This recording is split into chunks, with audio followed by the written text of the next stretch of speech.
kali pergi menunaikan ibadah haji ke kota Makkah. Peneliti asal Belanda bernama Martin van Druinesen mengatakan dalam artikelnya yang berjudul Mencari Ilmu dan Pahala di Tanah Suci, bahwa sudah ada orang Nusantara yang naik haji pada akhir abad ke-19 dan awal abad ke-20. Di mana jumlah orang Nusantara yang berhaji berkisar antara 10 dan 20% dari seluruh jemaah haji. Bahkan pada dasawarsa tahun 1920 Masehi, ada sekitar 40% dari seluruh jemaah haji yang berasal dari Indonesia. Menurut catatan Martin, orang Indonesia yang tinggal bertahun-tahun atau menetap di Mekah umumnya untuk menuntut ilmu agama. Jumlah mereka terhitung cukup banyak ketika itu. Bahkan pada tahun 1860 Masehi, bahasa Melayu pernah menjadi bahasa kedua di kota Mekah setelah bahasa Arab. Menurut naskah kuno Purwaka Caruban Nagari dan Negara Kertabumi, bahwa orang pribumi pertama yang melaksanakan ibadah haji ke Tanah Suci adalah Bratalegawa, di mana ia berangkat haji pada abad ke-13 atau sekitar tahun 1380 Masehi. Dahulu, di Jawa tepatnya pada masa sebelum Islam datang, pusat-pusat kosmis memainkan peranan sentral. Saat itu mereka menganggap kuburan para leluhur, gunung, gua dan hutan tertentu serta tempat angker lainnya untuk mencari sesuatu seperti ilmu atau kekuasaan. Menurut Martin van Druinesen dalam bukunya menjelaskan, bahwa setelah orang Jawa mulai masuk Islam, Makkahlah yang selanjutnya dianggap sebagai pusat kosmis utama. Namun, sayangnya ia pun tak dapat memastikan apakah orang pertama yang menginjakan kakinya di tanah haram untuk berhaji adalah orang Jawa.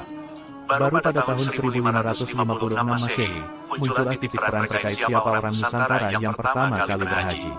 Ada catatan berbahasa Portugis yang menyebutkan telah ada 5 kapal besar Aceh yang berlabuh di Jeddah. Aceh melalui kerajaan Samudera Pasai yang memang menjadi kota di Nusantara yang terkenal dengan ketaatan penduduknya dalam menjalankan syariat Islam. Banyak ulama besar lahir di sana, serta mereka mengajarkan ilmu agama secara turun-temurun. Mengacu pada buku Historiografi Haji Indonesia karya Soleh Tutuhena, ia mengatakan bahwa rombongan ulama-ulama Aceh yang berkunjung ke Makkah awalnya bukan untuk berhaji. Niat awal mereka adalah untuk berdagang dan menimba ilmu agama dengan para syekh di Makkah. Umat Islam Nusantara yang pertama datang ke Makkah itu bertujuan untuk mencari legitimasi politik, berniaga dan menimba ilmu. Namun, mereka memanfaatkan keberadaannya di Makkah juga untuk menunaikan ibadah haji.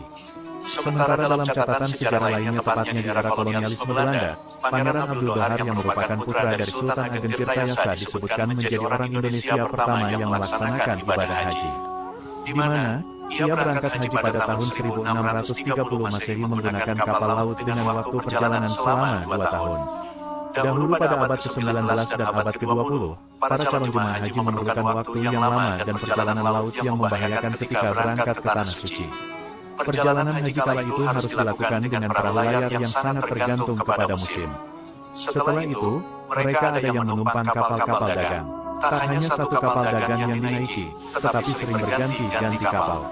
Catatan Martin menuliskan bahwa para jemaah haji bersandar di Aceh yang menjadi pelabuhan terakhir di Indonesia. Inilah yang menjadikan Aceh lantas dijuluki sebagai Serambi Mekah.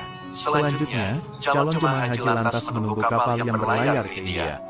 Di India, mereka kemudian mencari kapal yang bisa membawa mereka ke Hadramaut Yaman atau langsung ke Jeddah. Perjalanan ini bahkan bisa memakan waktu hingga setengah tahun sekali jalan bahkan lebih.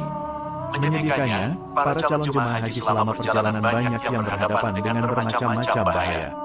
Tidak jarang perahu yang mereka tumpangi karam dan penumpangnya tenggelam atau terdampar di pantai tak dikenal. Musafir yang sudah sampai ke tanah Arab tentu dirasa belum aman. Hal ini karena di sana suku-suku Arab Badui sering merampok rombongan yang menuju Mekah. Selain itu, para jamaah haji juga suka mengalami sakit dan terserang penyakit saat perjalanan haji. Seiring berkembangnya zaman dan teknologi, saat memasuki abad ke-19, perjalanan ibadah haji lantas dilakukan dengan menggunakan kapal uap milik Belanda. Bahkan saking banyaknya jemaah haji, pemerintah Belanda menyediakan kapal uap khusus untuk mengangkut jemaah haji.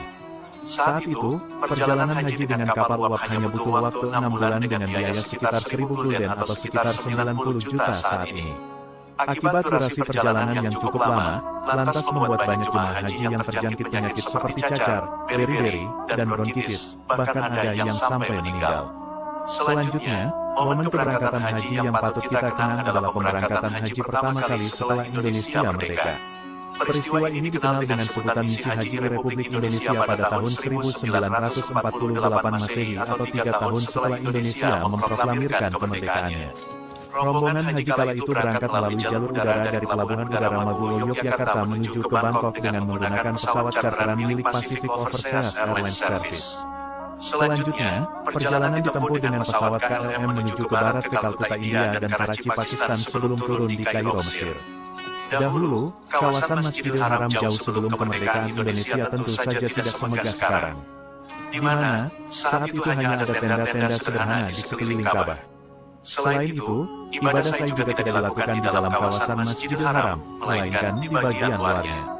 Jemaah haji juga harus menyiapkan perbekalan masing-masing mulai dari memasak, mencuci alat makan, hingga mencuci pakaian. Pada saat wukuf di Arafah, mereka mendirikan tenda-tenda secara mandiri yang totalnya hingga 20.000 tenda. Dulu, tempat untuk melempar jumroh bercampur baru dengan pedagang dan penjual hewan ternak yang lalu lalang. Saat ini, perjalanan haji sangatlah mudah dan singkat. Namun Indonesia masih harus berjuang melobi pemerintah Arab Saudi untuk menambah jumlah kuota agar masa tunggu calon jemaah bisa menjadi lebih singkat. Perlu diketahui, bahwa ada masa-masa tertentu ketika ibadah haji susah dilaksanakan. Hal ini karena pada masa itu moda transportasi tidak semudah sekarang. Oleh karena itu, hanya orang-orang tertentu yang bisa naik haji. Apalagi di Indonesia, jarak dari tanah air menuju tanah haram yang cukup jauh membuat beberapa orang pada masa lampau harus berpikir ulang jika ingin naik haji. Saat ini, moda transportasi